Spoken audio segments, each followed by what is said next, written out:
ಟ್ರಂಪ್ಗೆ tariff ತಿರುಗುಬಾಣ, ಅಮೆರಿಕದ stock market ತಲ್ಲಣ, Russia ತೈಲಕ್ಕೆ Bharat ಪಣ, SBI research report. ನಮಸ್ಕಾರ ವೀಕ್ಷಕರೇ, ನೀವು ನೋಡ್ತಾ ಇದ್ದೀರಾ ವಿಶ್ವವಾಣಿ ಮನಿ. ನಾನು ಕೇಶವ ಪ್ರಸಾದ್. ವೀಕ್ಷಕರೇ, ಅಮೆರಿಕ ಮತ್ತು ಭಾರತದ ನಡುವಣ ಒಂದು ವಾಣಿಜ್ಯ ಸಂಘರ್ಷ ಯಾವ ರೀತಿಯಲ್ಲಿ ನಡೀತಾ ಇದೆ ಅನ್ನೋದ್ರ ಬಗ್ಗೆ ಇವತ್ತಿನ ಈ ವಿಶೇಷ ಎಪಿಸೋಡ್ನಲ್ಲಿ ನಾವು ಸಾಕಷ್ಟು ಇನ್ಫಾರ್ಮೇಷನ್ ತಿಳ್ಕೊಳ್ಳೋಣ. ಮುಖ್ಯವಾಗಿ ಭಾರತದ ವಿರುದ್ಧ ಅಮೆರಿಕದ ಅಧ್ಯಕ್ಷ ಡೊನಾಲ್ಡ್ ಟ್ರಂಪ್ ವಿಧಿಸಿರುವ 25% ಟಾರಿಫ್ನಿಂದ ಸ್ವತಃ ಅಮೆರಿಕದ ಆರ್ಥಿಕತೆಗೆ ನಷ್ಟ ಆಗಲಿದೆ. ಇದೊಂದು ಕೆಟ್ಟ ವ್ಯಾಪಾರದ ನಿರ್ಧಾರ ಅಂತ ಸ್ಟೇಟ್ ಬ್ಯಾಂಕ್ ಆಫ್ ಇಂಡಿಯಾದ ಸಂಶೋಧನಾ ವರದಿ ಹೇಳಿದೆ. ಈ ವರದಿಯ ಕಂಪ್ಲೀಟ್ ಡೀಟೇಲ್ಸನ್ನು ಇವತ್ತು ವಿವರವಾಗಿ ನೋಡೋಣ. ಈ ಮಧ್ಯೆ ಅಮೆರಿಕದಲ್ಲಿ ಶುಕ್ರವಾರ ಸ್ಟಾಕ್ ಮಾರ್ಕೆಟ್ ಸೂಚ್ಯಂಕ ಧಾರಾಕಾರವಾಗಿ ಪತನ ಆಗಿದೆ.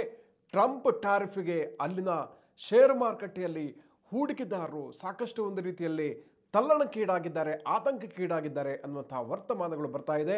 ಟಾರಿಫ್ ವಾರ್ ಸ್ವತಃ ಟ್ರಂಪ್ ಅವರಿಗೆ ತಿರುಗುಬಾಣ ಆಗುವಂತಹ ಎಲ್ಲ ಸಾಧ್ಯತೆಗಳು ಈಗ ಕಾಣಿಸ್ತಾ ಇದೆ.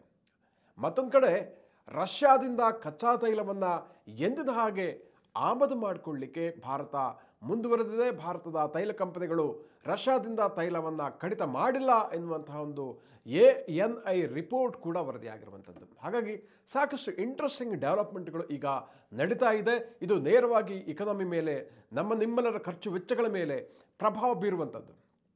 ಟ್ರಂಪ್ ಅವರು ಭಾರತದ ವಿರುದ್ಧ 25% ಟಾರಿಫ್ ಘೋಷಿಸುವ ಮೂಲಕ ಒಂದು ಕೆಟ್ಟ ಬಿಸ್ನೆಸ್ ನಿರ್ಧಾರವನ್ನು ಕೈಗೊಂಡಿದ್ದಾರೆ ಅಂತ ಈ ರಿಪೋರ್ಟ್ ಹೇಳುತ್ತೆ. ಜಾಗತಿಕ ಸಪ್ಲೈ ಚೈನ್ ತಾನಾಗಿಯೇ ಹೊಂದಾಣಿಕೆ ಮಾಡಿಕೊಂಡು ಹೋಗುತ್ತೆ ಮತ್ತು ಅದರ ಪರಿಣಾಮಗಳು ಏನಾಗುತ್ತೆ ಅನ್ನೋದಂತನ್ನು ನಾವು ನೋಡ್ಕೊಳ್ಬೇಕಾಗುತ್ತೆ. ಮುಖ್ಯವಾಗಿ ಪರಿಣಾಮಗಳನ್ನು ಈ ಗ್ಲೋಬಲ್ ಚೈನ್ ಜೀರ್ಣಿಸಿಕೊಳ್ಳುತ್ತೆ.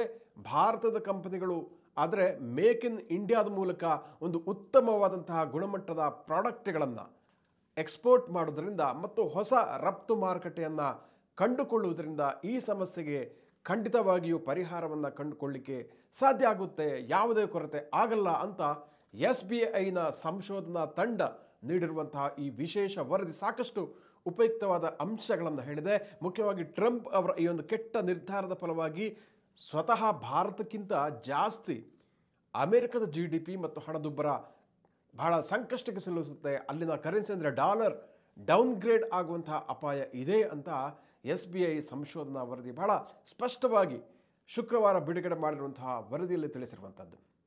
ಹಾಗಾದರೆ SBIನ ಈ ಸಂಶೋಧನಾ ವರದಿ ಏನು ಹೇಳುತ್ತೆ? ಟ್ರಂಪ್ ಟಾರಿಫನ್ನು ಒಂದು ಸಾಂಕೇತಿಕವಾಗಿ ಪ್ರತಿಭಟಿಸಿ ಈ ವರದಿಯಲ್ಲಿ ಒಂದು ಪುಟವನ್ನು ಕಪ್ಪು ಬಣ್ಣದ ಮಾರ್ಕ್ನಲ್ಲಿ ಖಾಲಿ ಬಿಡಲಾಗಿದೆ. ನೋಡಿ ಎಷ್ಟು ಸ್ಟ್ರಾಂಗ್ ಆಗಿ ಈ ರಿಪೋರ್ಟ್ ಬಂದಿದೆ ಅಂತ. ಅಮೆರಿಕ ಸರ್ಕಾರ ತುಂಬ ಏಕಪಕ್ಷೀಯವಾಗಿ ಮತ್ತು ಒಂದು ರೀತಿಯ ಅನ್ಯಾಯದ ನಿರ್ಧಾರವನ್ನು ಕೈಗೊಂಡಿದೆ. ಇದು ಒಂದು ರೀತಿಯಲ್ಲಿ ಜಾಗತಿಕ ಪ್ರಜಾಪ್ರಭುತ್ವದ ನೀತಿಗೆ ವಿರುದ್ಧವಾಗಿದೆ ಅಂತ SBI ರಿಪೋರ್ಟ್ ಬಹಳ ಕಠಿಣ ಶಬ್ದಗಳಲ್ಲಿ ಇದನ್ನು ಖಂಡಿಸಿದೆ. ರೋಸಾ ಪಾರ್ಕ್ಸ್ ಹೇಳಿದಂತೆ ಅನ್ಯಾಯವನ್ನು ಒಪ್ಕೊಳ್ಳೋದಕ್ಕಿಂತ ಅದನ್ನು ಪ್ರತಿಭಟಿಸುವುದು ಉತ್ತಮ ಅಂತ ಈ SBI ರಿಪೋರ್ಟ್ ಬಹಳ ಚೆನ್ನಾಗಿ ಉಲ್ಲೇಖಿಸಿದೆ.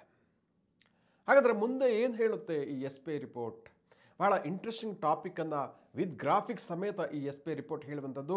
ಈಗ ನಡೀತಾ ಇರುವಂತಹ ವಾಣಿಜ್ಯ ಸಂಘರ್ಷದ ಹಿಂದೆ ಇರುವ ರಾಜಕೀಯ ಕಾರಣ ಏನು? ಟ್ರಂಪ್ ಅವರ ಜನಪ್ರಿಯತೆ, ಅಪ್ರೂವಲ್ ರೇಟಿಂಗ್ ದಿನೇ ದಿನೇ ಕುಸಿತಾ ಇದೆ. ಅವರ ಎರಡನೇ ಅಧಿಕಾರದ ಅವಧಿ ಇದು. ಅವರ ಕಾರ್ಯವೈಖರಿಯ ಒಂದು ಗುಣಮಟ್ಟ ಅಥವಾ ಅಪ್ರೂವಲ್ ರೇಟಿಂಗ್ ಈಗ 37%ಗೆ ಇಳಿಕೆಯಾಗಿದೆ. ಇನ್ನು 34%ಗೆ ಇಳಿಕೆಯಾದರೆ ಸಾರ್ವಕಾಲಿಕ ಕುಸಿತ ಆಗುತ್ತೆ.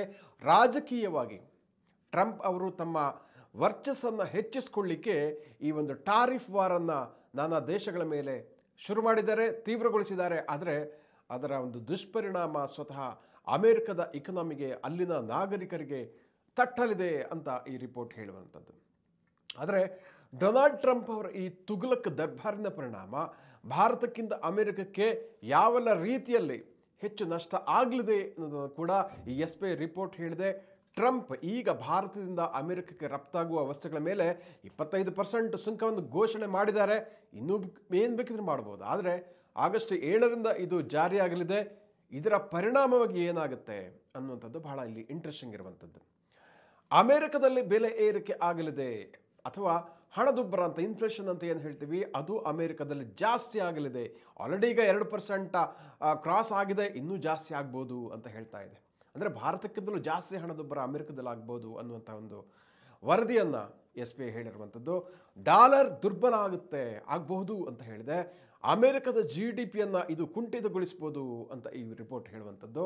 ಈ ಟಾರಿಫ್ ಸಂಘರ್ಷದಿಂದ ಉಭಯ ದೇಶಗಳ ರಫ್ತು ವಲಯದ ಆಯಾಮ ದೀರ್ಘಾವಧಿಯಲ್ಲಿ ಬದಲಾಗುವ ಚಾನ್ಸಸ್ ಇದೆ. ಹೊಸ ಪರಿಸ್ಥಿತಿಯನ್ನು ಎರಡೂ ರಾಷ್ಟ್ರಗಳು ಹೇಗೆ ಎದುರಿಸ್ತವೆ ಅನ್ನುವಂಥದ್ದು ಇಲ್ಲಿ ಬಹಳ ಮುಖ್ಯ ಅಂತ ಈ SBI ರಿಪೋರ್ಟ್ ಹೇಳಿರುವಂಥದ್ದು. ಹಾಗಾಗಿ ಭಾರತಕ್ಕಿಂತ ಅಮೆರಿಕಕ್ಕೆ ಹೆಚ್ಚು ಇದು ಚಿಂತೆಗೆ ಗುರಿ ಆಗುವಂತಹ ವರದಿ ಅಂತ ಹೇಳಿದೆ. ಇದೇ ಸಂದರ್ಭ ಅಮೆರಿಕದ ಸ್ಟಾಕ್ ಮಾರ್ಕೆಟ್ನಲ್ಲಿ ಕೂಡ ಸೂಚ್ಯಂಕಗಳು ಇಳಿಕೆ ಆಗಿರುವುದನ್ನು ನಾವು ಗಮನಿಸಬಹುದು. ಈಗ ಮತ್ತಷ್ಟು ವಿವರಗಳನ್ನು ನೋಡೋಣ. ಈಗಾಗಲೇ ಅಮೆರಿಕದಲ್ಲಿ ಹಣದುಬ್ಬರದ ಒತ್ತಡ ಇದೆ, 2%ಗಿಂತ ಮೇಲೆ ಇದೆ ಅನ್ನೋದು. ಅಂದರೆ 2% ಆ್ಯಕ್ಚುಲಿ ಅಮೇರಿಕದ ಇಕಾನಮಿಗೆ ದೊಡ್ಡದೇ. ಯಾಕಂದರೆ ಅಲ್ಲಿ ಸಾಮಾನ್ಯವಾಗಿ 1%, 0.0% ಈ ರೀತಿಯಲ್ಲಿ ಹಣದುಬ್ಬರ ಇರುವಂಥದ್ದು. 2% ಅವರಿಗೆ ದೊಡ್ಡದೇ ಆಗುತ್ತೆ. ಟಾರಿಫ್ ಪರಿಣಾಮ ಅಮೆರಿಕದ ಕುಟುಂಬದ ಸರಾಸರಿ ವೆಚ್ಚದಲ್ಲಿ $2,400 ಏರಿಕೆ ಆಗಲಿದೆ ಅಂತ SBI ರಿಪೋರ್ಟ್ ಹೇಳುವಂಥದ್ದು. ಹೆಚ್ಚು ಸಂಪಾದನೆ ಇರುವವರಿಗೆ $5,000 ಎಕ್ಸ್ಟ್ರಾ ಖರ್ಚಾಗುತ್ತೆ ಮುಂದಿನ ದಿವಸಗಳಲ್ಲಿ ಅಂತ ಹೇಳಿದೆ. ಭಾರತದ ಒಟ್ಟು ಎಕ್ಸ್ಪೋರ್ಟ್ನಲ್ಲಿ 20% ಅಮೆರಿಕಕ್ಕೆ ಹೋಗುತ್ತೆ. ಆದರೆ ಈಗ ಸವಾಲು ಆಗಿರೋದ್ರಿಂದ ರಫ್ತಿಗೆ ಹೊಸ ಮಾರುಕಟ್ಟೆಯನ್ನು ಭಾರತ ಕಂಡುಕೊಳ್ಬೇಕಾಗುತ್ತೆ. ಭಾರತವು ಅಮೆರಿಕಕ್ಕೆ ಸುಮಾರು 7.5 ಲಕ್ಷ ಕೋಟಿ ರೂಪಾಯಿಗೆ ಹೆಚ್ಚು ಎಕ್ಸ್ಪೋರ್ಟನ್ನು ಮಾಡುತ್ತೆ. ಅದರಲ್ಲಿ ಸ್ಮಾರ್ಟ್ಫೋನ್ಗಳಿರುತ್ತೆ, ಎಲೆಕ್ಟ್ರಾನಿಕ್ ಸಾಧನಗಳು ಇರುತ್ತೆ, ಔಷಧಗಳು ಇರುತ್ತೆ, ವಜ್ರಗಳಿರುತ್ತೆ, ವಜ್ರದಿಂದ ತಯಾರಿಸಿದ ಜ್ಯುವೆಲರಿ ಇರುತ್ತೆ, ಚಿನ್ನದ ಆಭರಣ ಇರುತ್ತೆ, ಇನ್ನೂ ಒಂದಷ್ಟು ಕೃಷಿ ಉತ್ಪನ್ನಗಳಿರುತ್ತೆ. ಔಷಧ ಕೂಡ ದೊಡ್ಡ ಮಟ್ಟದಲ್ಲೇ ಇರುತ್ತೆ. ಅಮೆರಿಕದ 47% ಔಷಧಗಳನ್ನು ಭಾರತ ರಫ್ತು ಮಾಡುತ್ತೆ, ಮುಖ್ಯವಾಗಿ ಜೆನೆರಿಕ್ ಪ್ರಾಡಕ್ಟ್ಗಳು. ಈಗ ಇವುಗಳಿಗೆ 25% ತೆರಿಗೆ ಹಾಕಿದರೆ ಅದರಲ್ಲಿ ವಿನಾಯಿತಿ ಯಾವುದಾಗಲೂ ಕೊಡುತ್ತಂತ ಇನ್ನೂ ಅವರು ಅನೌನ್ಸ್ ಮಾಡಿಲ್ಲ. ಅಮೇರಿಕನ್ನರಿಗೆ ದುಬಾರಿ ಆಗುತ್ತೆ, ಅಲ್ಲಿನ ಎಲ್ಲ ಪದಾರ್ಥಗಳು ಕಾಸ್ಟ್ಲಿ ಆಗುತ್ತೆ ಅಂತ SBI ರಿಪೋರ್ಟ್ ಹೇಳಿರುವಂಥದ್ದು. ಭಾರತ ಅಮೆರಿಕಕ್ಕೆ ಅತಿ ಹೆಚ್ಚು ವಸ್ತುಗಳನ್ನು ರಫ್ತು ಮಾಡ್ತಾ ಇದ್ರು. ಅಮೆರಿಕಕ್ಕೆ ಮಾತ್ರ ಅಲ್ಲ, ಇನ್ನೂ 16 ದೇಶಗಳಿಗೆ ಎಕ್ಸ್ಪೋರ್ಟ್ ಮಾಡುತ್ತೆ. ಅವುಗಳ ವಿವರಗಳನ್ನು ಕೂಡ ನೋಡೋಣ. ಯಾವ್ಯಾವ ದೇಶಗಳಿಗೆ ಭಾರತ ತನ್ನ ಉತ್ಪನ್ನಗಳನ್ನು ಎಕ್ಸ್ಪೋರ್ಟ್ ಮಾಡುತ್ತೆ ಅನ್ನುವಂಥದ್ದು. ಇದು ಕೂಡ ಬಹಳ ಇಂಟ್ರೆಸ್ಟಿಂಗ್ ಇದೆ. ನೋಡಿ, ಭಾರತ ಟಾಪ್ 10 ರಫ್ತುದಾರ ರಾಷ್ಟ್ರಗಳದು ಅಂತ ನೋಡಿದ್ರೆ ಅಮೆರಿಕಕ್ಕೆ $86.5 ಬಿಲಿಯನ್ ಮೌಲ್ಯದ ವಸ್ತುಗಳನ್ನು ಎಕ್ಸ್ಪೋರ್ಟ್ ಮಾಡುತ್ತೆ. 2ನೇ ಸ್ಥಾನದಲ್ಲಿ UAE, ಯುನೈಟೆಡ್ ಅರಬ್ ಎಮಿರೇಟ್ಸ್ ಇದೇ $36.6 ಬಿಲಿಯನ್ ಮೊತ್ತದ ರಫ್ತನ್ನು ಮಾಡುತ್ತೆ. ಇನ್ನು ನೆದರ್ಲ್ಯಾಂಡ್ ಇಲ್ಲಿಗೆ $22.8 ಬಿಲಿಯನ್ ಎಕ್ಸ್ಪೋರ್ಟನ್ನು ಮಾಡುತ್ತೆ. ಬ್ರಿಟನ್ನಿಗೆ $14.5 ಬಿಲಿಯನ್, ಚೀನಾಕ್ಕೆ $16.7 ಬಿಲಿಯನ್ ಎಕ್ಸ್ಪೋರ್ಟ್ ಮಾಡುತ್ತೆ. ಅದೇ ರೀತಿ Singapore, Saudi Arabia, Bangladesh, Germany, Australia ಹೀಗೆ ಈ 10 ದೇಶಗಳಿಗೆ ಭಾರತ ತನ್ನ ಎಕ್ಸ್ಪೋರ್ಟನ್ನು ಮಾಡುತ್ತೆ. ಹಾಗಾಗಿ ಅಮೆರಿಕದಲ್ಲಿ ಕಡಿಮೆ ಆದರೆ ಈ ದೇಶಗಳಲ್ಲಿ ಅಥವಾ ಇನ್ನು ಹೊಸ ದೇಶಗಳಿಗೆ ಭಾರತ ತನ್ನ ಉತ್ಪನ್ನಗಳನ್ನು ಎಕ್ಸ್ಪೋರ್ಟ್ ಮಾಡಲಿಕ್ಕೆ ಹೊಸ ಅವಕಾಶಗಳನ್ನು ಮಾಡ್ಬೋದು. ಈ ನಿಟ್ಟಿನಲ್ಲಿ ಭಾರತ ಫ್ರೀ ಟ್ರೇಡ್ ಅಗ್ರಿಮೆಂಟ್ಗಳನ್ನು ಕೂಡ ಮಾಡ್ತಾ ಇದೆ. ಇತ್ತೀಚೆಗೆ ಬ್ರಿಟನ್ ಜೊತೆಗೆ ಈ ಫ್ರೀ ಟ್ರೇಡ್ ಅಗ್ರಿಮೆಂಟನ್ನು ಮಾಡಿರುವಂಥದ್ದನ್ನು ನಾವು ನೋಡ್ತೀವಿ. ಹೀಗೆ ನಾನಾ ದೇಶಗಳಿಂದ ಅಮೆರಿಕಕ್ಕೆ ಆಮದಾಗುವ ವಸ್ತುಗಳಿಗೆ ಭಾರೀ ಸುಂಕ ಹಾಕೋದ್ರಿಂದ ಭಾರೀ ಹಣ ಸಂಗ್ರಹ ಆಗುತ್ತೆ ಎಂಬುದು ನಿಜ. ಆದರೆ ಈ ತೆರಿಗೆ ಹಣವನ್ನು ಫೈನಲಿ ಕೊಡೋರು ಯಾರು? ಅಮೆರಿಕದ ಗ್ರಾಹಕರೇ ಆಗಿರ್ತಾರೆ, ಅಲ್ಲಿನ ನಾಗರಿಕರೇ ಆಗಿರ್ತಾರೆ. ಇದು ಅಮೆರಿಕದ ಸಾಮಾನ್ಯ ನಾಗರಿಕರ ಒಂದು ಜೇಬಿಗೆ ದೊಡ್ಡ ಹೊರೆ ಆಗಲಿದೆ. ಹಾಗಾದರೆ ಭಾರತ ಸೇರಿದಂತೆ ಬೇರೆ ದೇಶಗಳ ರಫ್ತುದಾರರು ಯಾಕೆ ಟೆನ್ಷನ್ ಪಡಬೇಕು, ಯಾಕೆ ಆತಂಕ ಪಡಬೇಕು? ಹೇಗೂ ಅಮೆರಿಕದ ಗ್ರಾಹಕರೇ ಈ ತೆರಿಗೆ ಬಿಲ್ಲನ್ನು ಅಲ್ಟಿಮೇಟ್ ಆಗಿ ಕಟ್ತಾರೆ ಅಲ್ವಾ ಅಂತ ಒಂದು ಪ್ರಶ್ನೆ ಇದೆ. ಆದರೆ ಇಲ್ಲಿ ಹಾಗಾಗುವುದಿಲ್ಲ ಅಂತ. ಇದಕ್ಕೆ ಕಾರಣ ಏನಪ್ಪ ಅಂತಂದರೆ, ಅಲ್ಟಿಮೇಟ್ ಆಗಿ ಗ್ರಾಹಕರೇ ಈ ಟ್ಯಾಕ್ಸನ್ನು ಕಟ್ಟೋದಿದ್ರು ಕೂಡ ಯಾವ ದೇಶ ಹೆಚ್ಚು ತೆರಿಗೆ ಎದುರಿಸಲಿದೆಯೋ ಅಂಥ ದೇಶದಿಂದ ಅಮೆರಿಕಕ್ಕೆ ರಫ್ತಾಗುವ ವಸ್ತುಗಳ ಬೆಲೆ ಅಲ್ಲಿನ ಮಾರುಕಟ್ಟೆಯಲ್ಲಿ ಏರಿಕೆ ಆಗುತ್ತೆ. ಆಗ ಏನಾಗುತ್ತೆ, ಮಾರುಕಟ್ಟೆಯಲ್ಲಿ ಯಾವುದು ಕಾಸ್ಟ್ಲಿ ಐಟಮ್ಸ್ ಇರುತ್ತೆ ಅದನ್ನು ಗ್ರಾಹಕರು ಏನು ಮಾಡ್ತಾರೆ, ಗ್ರಾಹಕರ ಕಿಂಗ್ ಅವರು ಏನು ಮಾಡ್ತಾರೆ, ಬೇಡ ಅಂತ ಬಿಟ್ಬಿಡುವಂಥ ಚಾನ್ಸ್ ಇರುತ್ತೆ. ಕಡಿಮೆ ರೇಟಿಂದ ತಗೊಳ್ತಾರೆ ಅಥವಾ ಕಡಿಮೆ ಕ್ವಾಂಟಿಟಿ ತಗೋತಾರೆ. ಈಗ 10 ಅಂಗಿ ತಗೊಳ್ಳೋರು ಬೇಡಪ್ಪ ನಂಗೆ 5 ಅಂಗಿ ಸಾಕಂತ ಹೇಳ್ತಾರೆ. ಅಂದರೆ ಪ್ರಾಡಕ್ಟ್ಗಳು ಅವುಗಳ ಸ್ಪರ್ಧಾತ್ಮಕತೆಯನ್ನು ಕಳೆದುಕೊಳ್ಳುತ್ತೆ. ಮಾರ್ಕೆಟ್ನಲ್ಲಿ, ಓಪನ್ ಮಾರ್ಕೆಟಿನ ಒಂದು ಗುಣ ವಿಶೇಷನೇ ಅದು. ಜನ ಕಡಿಮೆ ಬೆಲೆಗೆ ಸಿಗುವ ಬೇರೆ ದೇಶಗಳ ವಸ್ತುಗಳನ್ನು ಖರೀದಿಸ್ತಾರೆ. ಎಲ್ಲೂ ಸಿಗಲಾರದ ವಸ್ತು ಆಗಿದ್ರೇನೋ ಅದು ಕಾಸ್ಟ್ಲಿ ಆದರೂ ಕೂಡ ಜನ ತಗೋತಾರೆ. ಆದರೆ ಬೇರೆ ಒಂದು ಆಯ್ಕೆ ಸಿಕ್ಕಿದ್ರೆ ಅವರಿಗೆ ಸಹಜವಾಗಿ ಕೂಡ ಯಾವುದು ಕಾಸ್ಟ್ಲಿ ಇರುತ್ತೆ ಅದನ್ನು ಕೈ ಬಿಡ್ತಾರೆ. ಹೀಗಾಗಿ ಟ್ರಂಪ್ ಟಾರಿಫ್ ಬಗ್ಗೆ ರಫ್ತುದಾರರು ಒಂದು ಚಿಂತೆ ಮಾಡುವಂಥದ್ದು ಸಹಜ. ಅದಕ್ಕೆ ಪರ್ಯಾಯ ಪ್ಲ್ಯಾನನ್ನು ಕೂಡ ಮಾಡಬೇಕಾಗುತ್ತೆ. ಹಾಗಾಗಿ ಅಮೆರಿಕದ ಗ್ರಾಹಕರು ಕೊಡ್ತಾರಾದರೂ ಕೂಡ ಇದು ಕಾರ್ಪೊರೇಟ್ ಕಂಪನಿಗಳಿಗೆ, ಮುಖ್ಯವಾಗಿ ಎಕ್ಸ್ಪೋರ್ಟ್ಸ್ಗಳು, ಅದ್ರ ಬಗ್ಗೆ ಒಂದು ಚಿಂತನೆ ಮಾಡಲೇಬೇಕಾಗುತ್ತೆ.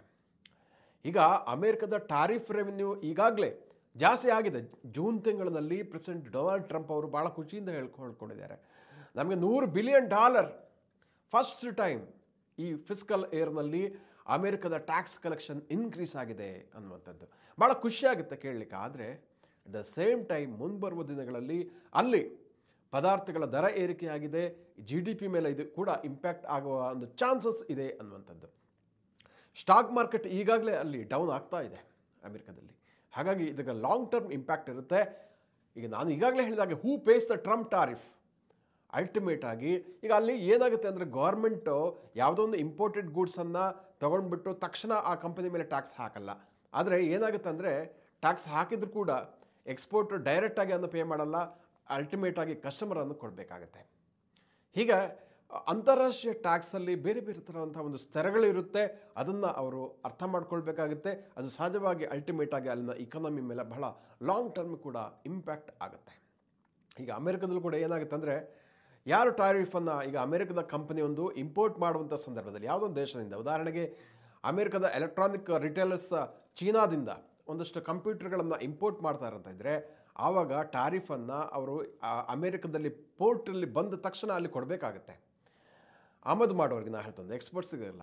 ಆದರೆ ಹಾಗೆ ಆಮದು ಮಾಡುವಾಗ ಕೊಡುವಂಥ ಟ್ಯಾಕ್ಸನ್ನು ಆ ಕಂಪನಿ ಏನು ಮಾಡುತ್ತೆ, ಡಿಸ್ಟ್ರಿಬ್ಯೂಟರ್ಸಿಗೆ, ರಿಟೇಲ್ಸ್ ವ್ಯಾಪಾರಿಗಳ ಮೇಲೆ ಹಾಕುತ್ತೆ. ಅವರು ಏನು ಮಾಡ್ತಾರೆ, ಕಸ್ಟಮರ್ ಮೇಲೆ ಅದನ್ನು ಅಲ್ಟಿಮೇಟಾಗಿ ಹಾಕ್ತಾರೆ, ಕಸ್ಟಮರ್ ಆ ಪೇ ಮಾಡಬೇಕಾಗುತ್ತೆ.